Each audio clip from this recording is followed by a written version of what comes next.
नमस्कार भाइयों, कैसे हैं आप सब? उम्मीद करते हैं कि आप सभी अच्छे होंगे। देखिए, आज के वीडियो में हम लोग महत्वपूर्ण बात ये जानने वाले हैं कि आपका रेलवे ग्रुप डी की तैयारी कैसे करें।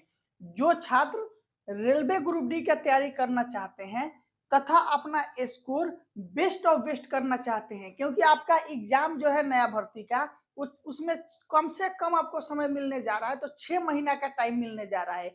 आखिर इस 6 महीना को यूज कैसे करना है कि बेस्ट स्कोर हो जाए। बिना किसी प्लानिंग के पढ़िएगा तो आपका स्कोर कभी भी 50 नहीं पार करेगा। लेकिन प्लान बनाइए कैसे कैसे पढ़ना है ताकि आपका स्कोर बढ़ सके। इसलिए इस वीडियो को अंत तक जरूर देखना है।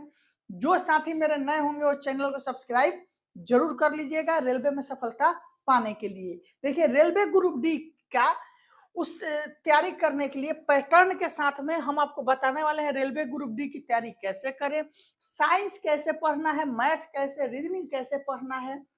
साथ में ये बताएंगे कि स्कोर 70 प्लस आपका कौन कौन से सब्जेक्ट पर ज्यादा फोकस करने से आपका पहुंच सकता है। इस वीडियो में पूरा डिटेल से बताने वाले हैं।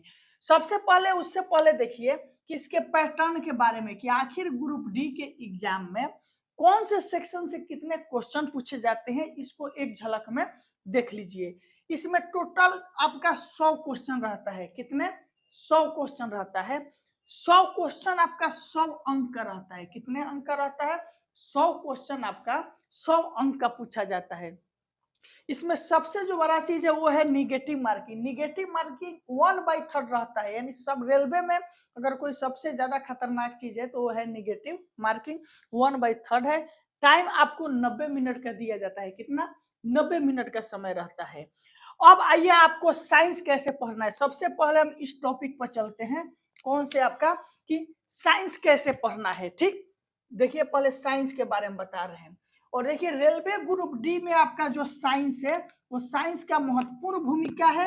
साइंस आपका 25 अंक का पूछा जाता है और 25 में कोशिश हर हाल में करना है कि साइंस आपका 17 से 18 अंक आ जाए। कितना? 17 से 18 अंक। तो साइंस कैसे पढ़ना है इसको जानिए। देखिए, साइंस को पढ़ने के लिए सब आपके पास दो बुक रखिए। पहला बुक रखिए थ्योरी वाला, दूसरा रखिए उसका एमसीक्यू क्वेश्चन वाला। तो देखिए, आपके सामने एक बुक दिखाई दे रहा है किरण पब्लिकेशन का एनसीईआरटी वन लाइनर समान विज्ञान का बुक है। ये आपका टोटली थ्योरी का बुक है। थ्योरी के लिए इस बुक को ले लीजिए। ठीक, यहां से क्या कीजिए साइंस के लिए कि साइंस का मान लीजिए आप लाइट चैप्टर उठाएं। ठीक, यहां से थ्योरी को एकदम लाइन बाय लाइन पढ़ते चलिए। 6 महीना का समय है। और दूसरा बुक दिखाई दे रहा है रेलवे सामान्य विज्ञान का क्वेश्चन बैंक 2018 से लेकर 2023 तक जितने साइंस का क्वेश्चन पूछा गया है ईयर वाइज सेट वाइज दिया गया है। यहां से आप क्या कीजिए, किरण पब्लिकेशन का दोनों बुक है, इस बुक से आप थ्योरी पढ़िए और इस बुक से आप एमसीक्यू क्वेश्चन बनाते चलिए। आपका साइंस सबसे मजबूत हो जाएगा। इन दोनों बुक का लिंक हम डिस्क्रिप्शन में दिए हैं, ऑनलाइन भी खरीद सकते हैं। और साइंस केवल एमसीक्यू क्वेश्चन कभी नहीं पढ़ना है। आपको साइंस कैसे पढ़ना है, थ्योरी पहले पढ़ना है, थ्योरी के बाद आपको एमसीक्यू क्वेश्चन बनाना है। और ये दोनों बुक आपके लिए बहुत हेल्पफुल रहने वाला है। तो आप समझ गए कि साइंस कैसे पढ़ना है। उसके बाद अब देखिए, साइंस पढ़ने के बता दिए। उसके बाद साइंस में आपका कोशिश भी करना है कि 17 से 18 अंक आए। और फॉर्मूला को साइंस का ज्यादा नहीं है जो ग्रुप डी में पूछा जाता है। 10 से 12 फॉर्मूला है जो ग्रुप डी में न्यूमेरिकल क्वेश्चन पूछा जाता है। एक चार्ट बनाकर लिख लीजिएगा, हमेशा उसको ध्यान में रखिएगा। उसके बाद अगला है मैथ। देखिए, ये जो मैथ और रीजनिंग दिखाई दे रहा है ये दोनों मिलाकर आपका 55 क्वेश्चन पूछा जाता है ग्रुप डी में। और यही वो स्कोरिंग सब्जेक्ट होता है। कौन सा? मैथ और रीजनिंग। यहाँ पर हर हाल में आपको कोशिश करना है कि 40 प्लस किसी भी कीमत पर आना चाहिए, तभी आपका रिजल्ट होगा, नहीं तो नहीं होगा। क्यों? देखिए, 40 से 42 अंक मतलब कम से कम आए तो 40 अंक हर हाल में, क्योंकि मैथ और रीजनिंग, रीजनिंग आपका स्कोरिंग सब्जेक्ट है। रीजनिंग 30 में 25 प्लस की हर हाल में कोशिश करना है। और मैथ आपका 25 में 17 से 18 अंक लाने की हर हाल में कोशिश करना है। और वहां उसके बाद आपका 40 से 42 आसानी से आ जाएगा। तो मैथ रीजनिंग कैसे पढ़ना है? मैथ क्या एकदम बेसिक पढ़ना है। ग्रुप डी में अधिकतर बेसिक कंसेप्चुअल मैथ ही पूछा जाता है। रीजनिंग का थ्योरी पढ़ना है, कोई भी क्वेश्चन रटना नहीं है, कंसेप्ट वाले क्वेश्चन ग्रुप डी में पूछे जाते हैं। तो मैथ और रीजनिंग समझ गए, एकदम बेसिक पढ़ना है, हर चीज को ध्यान में रखकर। समय आपके पास भरपूर मात्रा है, कोई भी चीज उड़ाकर नहीं पढ़ना है। आप मैथ रीजनिंग साइंस चले आए। अगला है जीके और करंट अफेयर।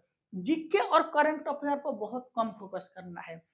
मेन आपको मैथ रीजनिंग साइंस में कीजिएगा तो ग्रुप डी का एग्जाम आपका आसानी से निकल सकता है। और जीके करंट अफेयर का बात रहा, देखिए अगर ये खूब मेहनत करते हैं तो 20 में आपका 12 से 14 अंक आएगा।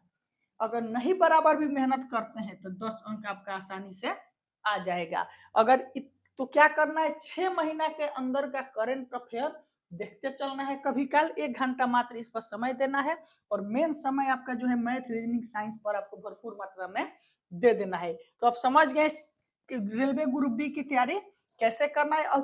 और उसके बाद यही जो होता है ग्रुप डी में मेन आपका बेसिक साइंस भी पूछेगा तो एनसीईआरटी से, मैथ रीजनिंग पूछेगा तो बेसिक कंसेप्चुअल पूछेगा जो कोई बुक में नहीं दिखाई देगा। आपका कंसेप्ट क्लियर है तो आपसे क्वेश्चन आसानी से बन जाएगा।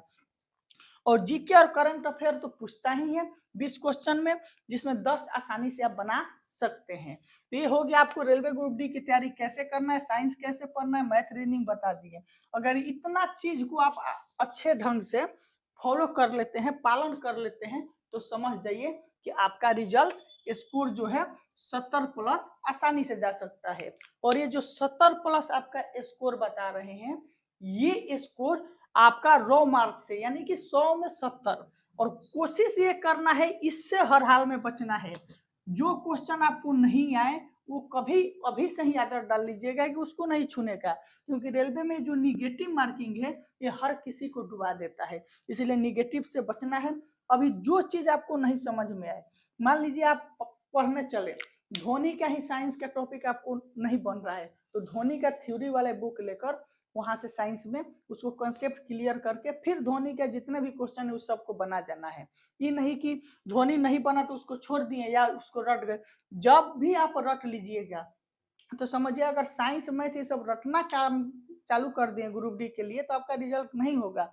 आपको क्या करना है, कंसेप्ट को हर हाल में क्लियर रखना है, तभी आपका रिजल्ट हो सकता है। और ये सबसे डेंजरस चीज होता है, मान लीजिए आप 70 क्वेश्चन सही किए और 10-30 क्वेश्चन गलत कर दिए तो आपका 10 और कम हो जाएगा, आप आ जाइएगा 60 पर। इसलिए निगेटिव से हर हाल में बचना है, रिस्क थोड़ा सा भी नहीं लेना है। बहुत हार्ड ग्रुप डी में आपका निगेटिव रहता है।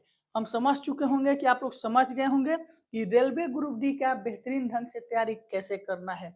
और कोई भी भाई मेरा प्रॉब्लम है तो कमेंट करके पूछ सकते हैं। आज के लिए बहुत बहुत धन्यवाद।